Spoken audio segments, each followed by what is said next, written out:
and donuts. We sell donuts.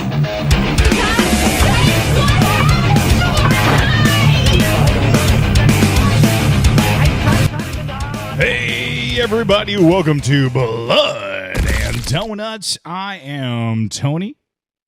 And I'm Chris. What's up, everybody? Yeah. Tarot is a 2024 American supernatural horror film written and directed by Spencer Cohen and Anna Hallberg.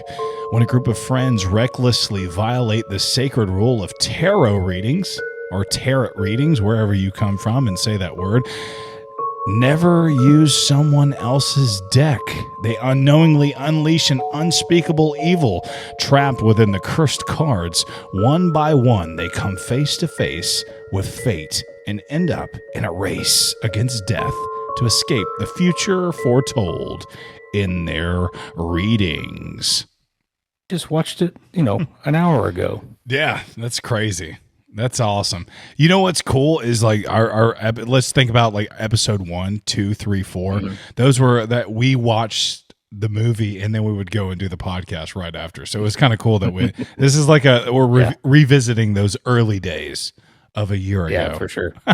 And I like how the theater that we go to now is like the same one we went to in high school. Dude, we were just talking about that. We were walking out. We go to Regal Theater in Nashville on Thompson Lane or wherever it is. And when we were kids in high school, it was built to be one of the biggest theaters in the South, and it was a big deal, and there were so many theater rooms where they could have movies and concession counters. So I watched Titanic in there, like back in 99 or 98, whenever that came out. I watched Texas Chainsaw Massacre, The Ring, Jackass. We went to see a lot of films that really good films. And what's cool is Chris and I, we meet up when these new releases come out. And we've been watching these horror films at the same iconic to us movie theater, which is kind of cool. Yeah, it's fun. It's good to have that little nostalgia there. It is. Yeah, I feel like it's tarot, and anyone who says tarot, I could probably never be a friend of theirs in real life. The first time I've ever heard it called tarot is when you said it 5 minutes ago. So, can I tarot cards? Can I get some tarot cards? Tarot cards. I've always heard it as tarot. And then when that's crazy. Seriously, and when this movie came out specifically, they were like, "Oh, this is called tarot." And maybe I'm just a freaking stupid, dumb redneck. I have no idea. Like I thought it was tarot cards. I just remember the Miss Cleo commercials. Call me now for a free tarot reading. So that's where I got my verbiage of it. Before I post this to YouTube, I hope I can find a clip of Miss Cleo so I can put it up right now. Oh. Get out of church, young man. The ex is much better than the present one, Did you think that you were pregnant a couple of months back? Yes. You were, but you lost it, correct? Yeah. The secret that you were holding back. You already hit it. It was about. That would be awesome. She's out there, buddy. Hey, audience, I just want to go ahead and remind you that we are also on Spotify, Apple, and wherever you get your audio podcast. So follow us there so you can listen to us at the gym on your commute to work. We also want to be your friend. So follow us on Instagram. Be our friend. I get check us out. Yeah, check us out. I get tons of questions every week. Where do you get the swag? Where do you get the freaking Blood and Donuts iconic hat? Where do you get the stickers? All that stuff. We have a spread shop. The link is in the description. Every video that we come out, every audio podcast, just look in that description, click on spread shop, and all of that is available to you. First impression. First off, I went into this movie. I was very excited about it. I was gung ho. The freaking trailer. We saw the trailer. No, I sent you the trailer. I saw the trailer when it first came out, and I sent it to you. Did we see it on another one of these movies?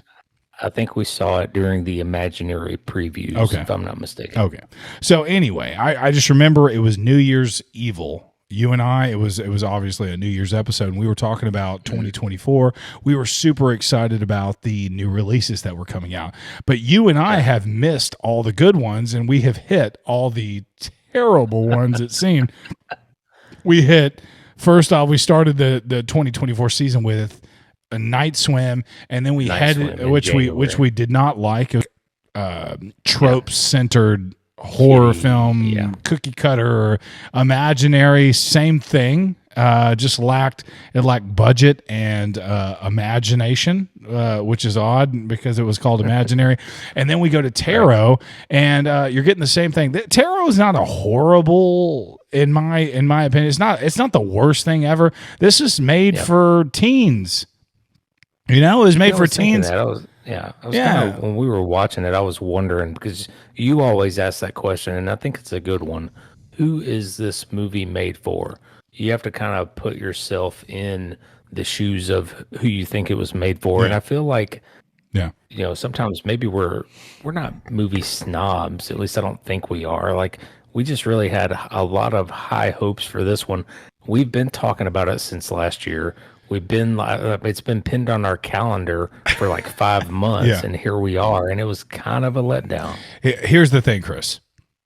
So Friday the 13th was made for teens. And in there as a teenager, and you sat down and you watched it and you thought to yourself, should I even be watching this? The Saw when it came out.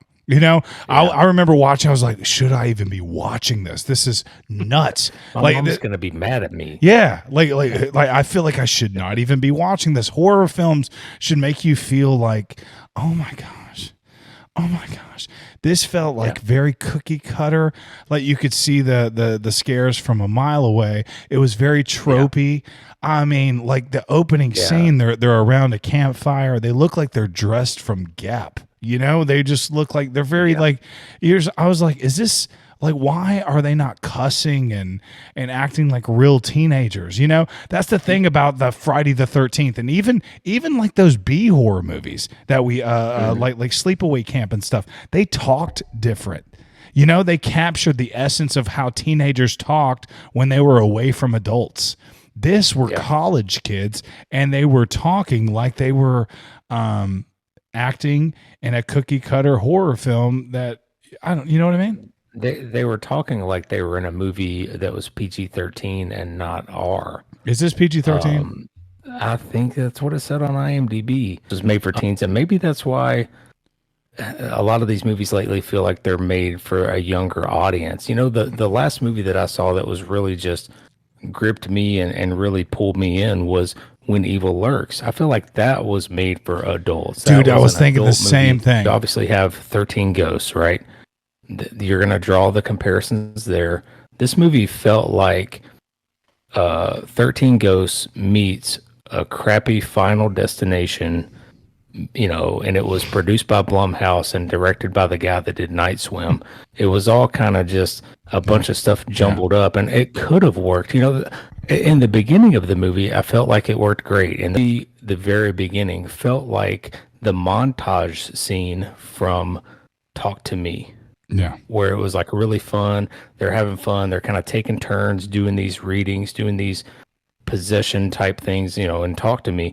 But in this one, it's kind of like you cannot miss the first 10 minutes. If you come in with your concessions 10 minutes after the movie starts, you're going to miss everything. Yeah. It's a lot of exposition dump in the beginning. I agree. But I like the setup. I like the old creepy mansion, and they're all sitting around the fire. I wish it was a little bit more raw and a little bit more real. It felt very Gap. It felt very Tommy Hilfiger there at the beginning, but whatever. We have this big mansion. We have this basement and cards. They're going around. It does. She does read every single person that's in that room, and it does kind of lag a little bit. But man, I was like, I was like ready for it. I was like, okay. All right, let's see this. Yeah, she even read herself. Yeah, she went around the room and then she kind of did it to herself. And the first act is always going to be this: you establish the characters and you figure out who's a couple, who's the comic relief. Right? So that guy was pretty funny. So cliche, man. But the comic relief guy. What's his name? He had a couple of good points. It's Tom Holland's best friend from the Spider-Man movies. I said it's Jacob. Batalon? I don't want to mess that up. Yeah, Jacob Batalon. I've watched all the Tom Holland Spider-Man movies, and he's in them. He is a shining star. He's a good comedic actor, Yeah. and I'm glad, and like he even stands out in this, and I'm glad to see it because it just shows that he's special in that type of way, you know? Yeah, I wasn't. The comic relief was in kind of all the right places in this. It didn't like offend me. Like sometimes you watch a movie, you're in the zone, and then there's too much comic relief, Yeah. and it's weird. Yeah. This was just the right amount of that, and I think that was fine. But I was really looking forward to when all the ghosts or the demons and stuff were coming out of these cars. That's what was really gonna set me off, and then it, just underwhelming overall, I think. Yeah. Again, the 2024 is just full of trope-centered horror films. We're getting every trope, like what you just said. You get the couple, you get the comic relief, you get the, you know what I mean? Like you can't say anything like they didn't suck. But they just kind of like stayed the course. You know what I mean? Like they didn't go into what the difference between When Evil Lurks, the difference between Us, the difference between even Talk to Me and all those films and The Ring and all those films that you saw and you're just like, man, this is weird. It makes me feel is they tried something different. They went over the line. They went past the trope and they tried something new. This film is nothing new. This film, you have seen it 1,000 times. You can see it from a mile away. Had more hope for it. Again, like Chris said, the tarot cards, and when they read them and they showed those bad guys, those horror guys, and like we were going to see those come to life off the page. And when you did, when it was done right, it was okay. It was, again, they towed the line. They towed the line here. They didn't try to wow you or go above or beyond. It was very tropey in every way possible. Chris and I were sitting there. We'd look at each other, like sitting in the seats and roll our eyes every time. Yeah, I mean, like, is this where you go to the library and look up the past? Is this where you look on your cell phone and you find exactly what's going on? Is this where you have the exposition dump of the old lady or the old man who knows everything about everything and they've been through this before? This covers all of that. This is tarot. Unfortunately, it's very mid. It's not horrible and it's not very good. You know, this is every horror movie that you've ever seen. It's tropey. Go ahead and jump in my rating. It has a few pros, like the ghosts or the demons. I thought they were pretty good. I wanted more of them, and I maybe wanted more lore behind them. I feel like 13 Ghosts did that really well, where they established, all these ghosts in the house. They explain what they are, and it's quick. This was like a slow burn film, and it didn't pay off. The actors were okay. It just felt like the pacing and the dialogue just missed. Like you had one comic relief guy, and then you had one guy who didn't believe anything that the main protagonist said, and it was just like, why wouldn't you listen to her? Like she's been right every time she's talked, and like you're just not going to believe her. So I feel like all that kind of stuff goes on, but for me, Tony, I'm gonna have to give it a 4 out of 13 donuts. I don't even think it's mid. Maybe I just had too high hopes for it. I wouldn't really recommend it. Maybe if you have a younger teen or something, or you're a young couple that wants to go watch a horror movie. I mean, there's about like 6 or 7 places where they try to jump scare you. If you are a horror, not expert, but if you like the horror genre a lot and you go to a lot of films that revolve around horror, this is not going to be your cup of tea. You're going to see the jump scares from a mile away, and you're probably just not going to like it. So that was me, man. 4 out of 13 for me. I agree with everything that you just said, so I'm not going to repeat it. This movie's very tropey. The comedic relief from Jacob Batalon is great. I mean, he's special. So every scene that he's in, all eyes on him. Maybe it's because you've seen him before. I don't know. He just seems very funny, and just like his acting style is very like relatable. So I like him a lot. The ghosts in this they're okay. They're not bad. You know what I mean? There's some good jump scares in here. There's an attic scare. It's not bad. I saw it in the trailer though, They showed it already. There's a Yeah. there's a Joker type scare. Whatever. There's a creepy mansion with candles and kids around a candle. This is the movie that maybe you put it on when you're a group of friends and it's in the background. But you know what? You're not even watching it. This is that movie. Yeah. You don't even have to pay attention. And maybe you just like kind of like glance over there when like, it's one of those horror movies. It's not deeply invested horror fan movies. I am going to give it a 5 out of 13, Chris. Right there on that cusp. I would almost not, but I feel like there's enough horror in this with those scares, and I wish there was a little bit more gore and all that. But Yeah. but I think teenagers, I think people who don't like horror, I think people who are just passively trying to find a film on Halloween. They have a group of friends, they need something to watch. I feel like they would enjoy this. This is definitely better than Night Swim, and it's definitely better than Imaginary to me. Yeah. You know, but it's not a good, it's a very tropey horror film. There's a million other horror films that I would recommend over this, but I am going to give it a 5 out of 13. Chris, again, not a lot of people have seen this. I mean, this is Thursday night. I guess it premiere. If you're in Australia, you've already watched this, but if you don't want to get spoiled and you have tickets to this thing, go watch it and then come back to this. Or if this is months down the road and this is on Netflix or Hulu or something like that, go watch it and then you can come back to us and watch this spoiler review. All right? Here come the spoils. Group of friends: Haley, Grant, Paxton, Paige, Madeline, Lucas, and Elise. They rent out a mansion in the Catskills for Elise's birthday. When tension in the group following Haley and Grant's recent breakup, they decide to distract themselves by having Haley read their horoscopes with a box of strange tarot cards that were discovered in the basement. Although Haley states that using someone else's deck is against the rules in tarot and bad luck, they decide to proceed. Elise receives the High Priestess and Lucas gets the Hermit. Madeline gets the Hangman, while Paige and Paxton are read the Magician and the Fool, respectively.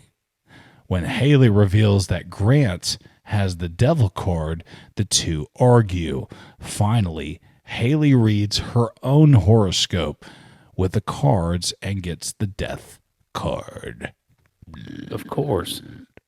So, which was your favorite demon, Tony? Of all the ones you've got the demon, the devil, or I'm sorry, the priestess, the magician, the fool, hermit, hangman, devil, and death. Which was your favorite deal there? I would go ahead and say, first off, I just want to go ahead and say that the ghosts in this are the highlight of this film. Yeah. Oh, yeah. When they're in these scenes, these creepy tarot the death scenes, scenes. I think it's my favorite part of the movie. Sans the end. The end kind of sucks a little bit, but anyway, I like the first one that comes on the scene. I like the priestess, the high priestess, and the attic. I love that. Mm-hmm. What was your favorite? Yeah, I liked. I kind of liked the hermit for some reason with the light and the lantern.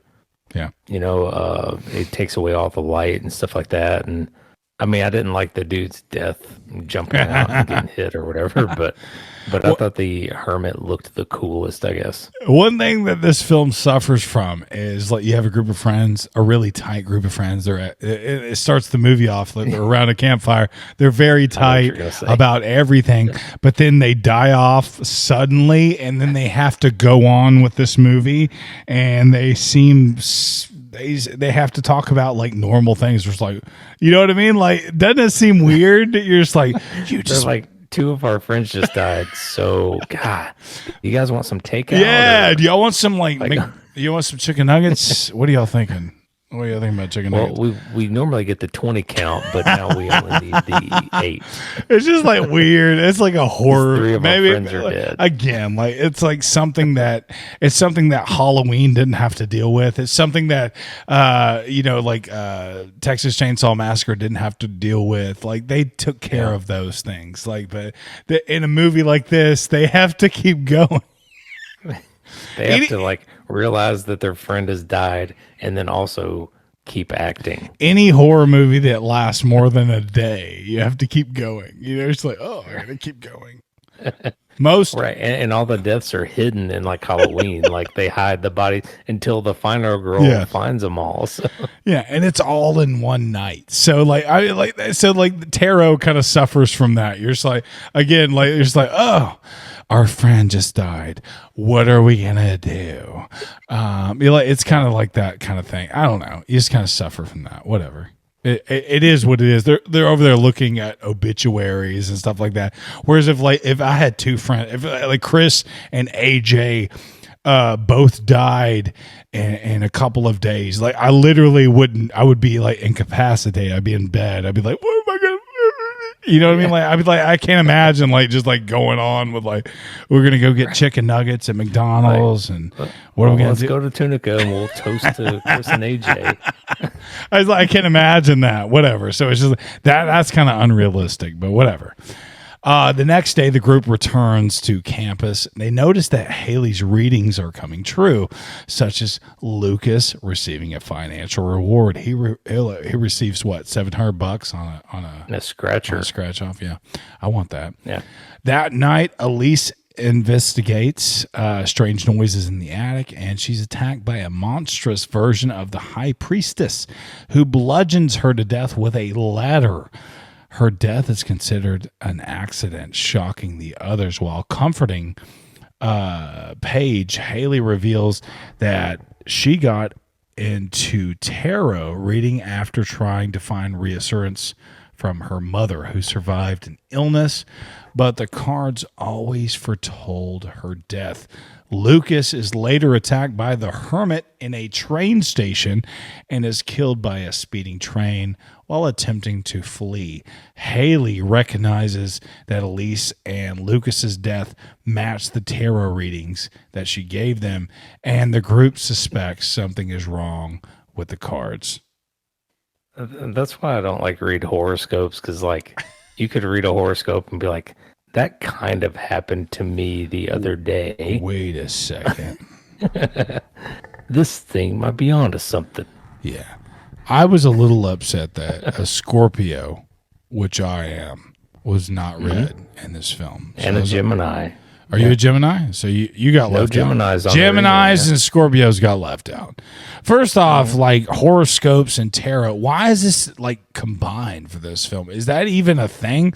Like I thought tarot was like marriage, babies, life, death, all that stuff. Fortune, Yeah, I thought horoscope was like day-to-day stuff depending on the stars. This like combines both of them. If you were paying attention, Tony, in the movie, they go into the basement and then they see some astrology stuff, and that means that it's all tied together in this universe. So I was paying paying attention, but I've never seen it. I've never seen it like that in that kind of way. Anyway, like from a million miles away as an audience member, you're sitting there and the first thing that happens, you're like, this is the tarot reading coming true. Yeah. You know? And I feel like the two stronger characters, Elise and the second guy that got killed, I feel like they were like kind of the stronger actors in the entire group to me. Yeah. And I was like, damn, they killed them off like 1 and 2. Like, that's kind of sucks. It was her birthday. Yeah. I didn't think he was. Let it be known. I didn't think he was a strong character though. Well, he was handsome. I He guess was, maybe it that's was what I handsome talking though. about. When he won $700, I would have he said, felt it. like, wouldn't you have said, like, "Hey, we just did the tarot reading last night while driving home. We stopped at a gas station so you could piss, and you won $700. Didn't we say out loud that you would win? So you would come in a windfall of money?" You know, Yeah. Wouldn't at that point Yeah. we would kind of say that the tarot is real, but they didn't even say maybe that. They were it's- just like, yeah. "Hey, you're lucky, man. Like, good job." You know?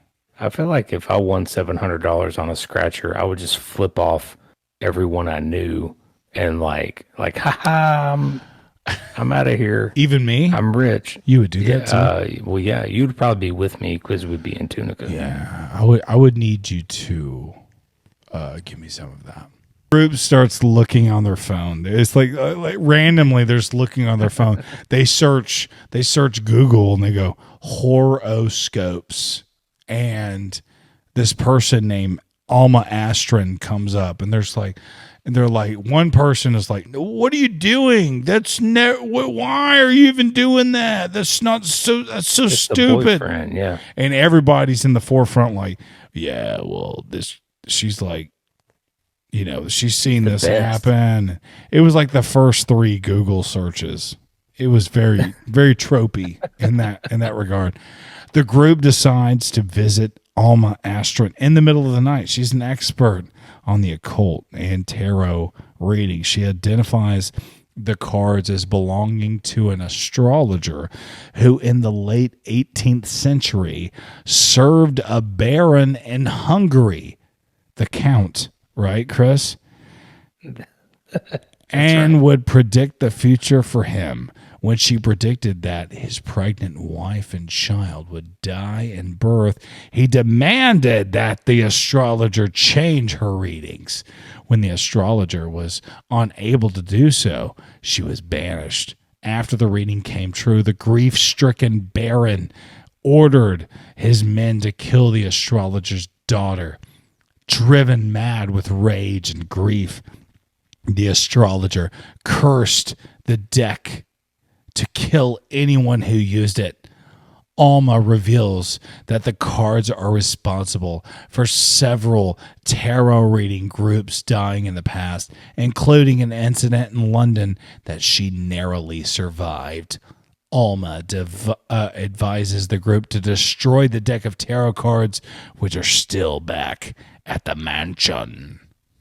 By far, this is the worst part of the movie, and I feel like this is where all hope was lost for us. You just kind Because, of roll up to your this eyes. point, it was like there's there's some tropey stuff in the beginning. There's cool demons and stuff manifesting out of these cards, and then here's the old lady who acts as like she's the old newspaper clippings that you read, and she has like a wall full of newspapers. And I think I leaned over and at you, and I was like, "This is the scene. This is it. Yep. This is the main trope." It And was awful. awful, It was- awful flashback to the Baron and all that crap. It was bad. out of place. It wasn't needed. Yeah. It's a haunted freaking deck of tarot cards. Just leave it at that. Like, you can still have your movie and finish it how you did, but you don't need all this backstory crap about a Baron in Hungary. Shut up. Yeah. It's weird. It's just weird. I mean, come on. Jump off a cliff. Come on. Take a chance. You know, Sam Raimi took a chance with Evil Dead. John Carpenter, The Thing, Halloween. Take a chance. Come on, horror directors. You're a horror director. A freaking chance. Excuse me. Sorry. Like, you don't have to be so damn tropey all the time. It doesn't have to be a Hallmark horror movie. Come on. This is I feel like it's the same, and you said it in your review. It's the same damn blueprint for Night Swim and Imaginary and even this movie, and it's just so recycled and reused. Yeah, it is. It's a lot of it's because it's the third film in 2024 that you and I have went a horror film, and I looked at, like, Chris and I all week were just like, I hope this is good. Like, you just Ready like for it. you're sitting there for that gun shy. Like, I just want a good horror film. What's a good horror film that we can watch in movie theaters? Like, I wish we watched Talk to Me when it came out in movie theaters. I wish we did. dude. When Evil Lurks, did that even come out in American movie theaters? I would have loved to see that. Man, I'm waiting for it. And horror directors, come on, give it to us, man. Blumhouse. This podcast, wasn't a Blumhouse movie, but I mean, some of those Felt like it. the previews that we were watching weren't very promising going forward. Yeah, well, it showed the whole priestess kill in the in the trailer. Yeah. So it's like that's kind of ruined for you, and that's probably the best kill. Like if that shouldn't have been spoiled. Yeah. I don't know. Driving back to the mansion, the group they're attacked by the hangman on a bridge, who kills Madeline. Terrified, Paxton leaves the others. He returns to campus, while Haley, Grant, and Paige return to the mansion. At campus, Paxton is attacked and seemingly killed by the Fool. Seemingly. At the mansion, the group find themselves unable to burn the cards. They call Alma for help. When she arrives, she attempts to contact the spirit of the astrologer. The astrologer appears, kills Alma after reading her horoscope, and chases the group. Paige is lured into the basement and killed by the magician, which we applauded when she did get sawed in half. We were just like, Yeah. amongst We're the only amongst two of the 6 out of people clapping. there were 6 people in the theater, but Chris and I went, Yeah. because whatever. When somebody gets sawed in half, you gotta clap.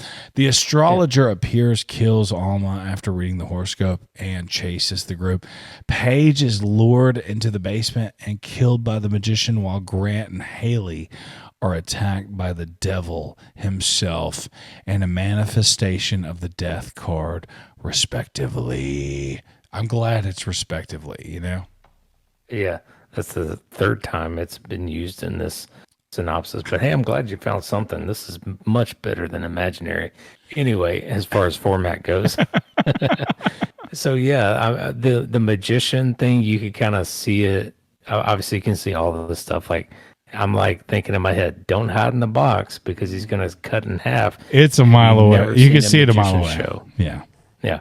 And some of it felt like, and I don't, this movie, I'm not trying to compare it to Halloween by any means, but like you see her in the box and she's like trying not to make a sound, right? Yeah. And the monster is just outside of where she's at. You see that in Halloween with Jamie Lee Curtis in the closet. Mm-hmm. And it's done so much better 40, 50 years ago I'm telling you. than it is today. And it's not a nostalgia thing. It's a setup. It's a build up. It's tension. You didn't feel tension in this thing. Good horror directors build suspense. Quick. Yeah. It's too quick. There's not enough setup. There's not enough chase. You know, there's not, and like I said, there's not enough lore behind the magician. Why does he do what he does? You know, why is it scary that you got the fool drawn? Like, what does that matter? Like, that would be the one to get, right? Yeah. I don't know. There's not a lot of setup. This film is very, it's just not a good horror film for the horror lover. It's a background film for teenagers. You watch this in the background. Yeah. Again, this is not the film that you should be breaking apart like we're trying to do right now. You know, there's no need for it. Haley confronts the astrologer. She's using the cards to read her horoscope, giving her the death card. Haley lets go of her grief over her mother. So stupid. While the astrologer's spirit is burned up, destroying the card, Haley and Grant reconcile and start to make their way back home. As they walk, they're picked up by Paxton, who tells them how he managed to survive. They're full. You know, whatever. Yeah. I like the, first of all, I did not know that Haley's mother had anything to do with anything in this movie.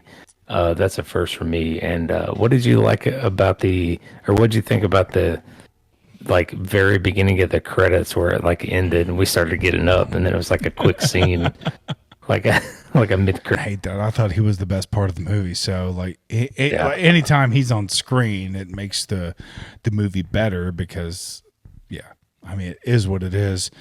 She did say something very quickly about her mother, but Yeah, like you said, it's very like Maybe I was eating popcorn at the time. yeah, it's so stupid. I mean, again, this horror film is very basic. It's not a good horror film. There's better horror films out there, for sure. For sure. Yeah. Yeah, I think we've touched on everything. No need for any final thoughts. But coming up, guys, and thanks again for listening, everybody. What do we coming up, got, we man? have the Evil Dead remake, followed by It Chapter 1 from 2017, and then an old classic for us, The Ring, is coming up in a few weeks. When do we release Reanimator? That's what I'm thinking. We have that in the vault. When does that come out? I'm excited about that. I love that film. That might come out next week after this one. Yeah. So so it's coming out. So Reanimator, look out for that. That 1985. That was the year I was born.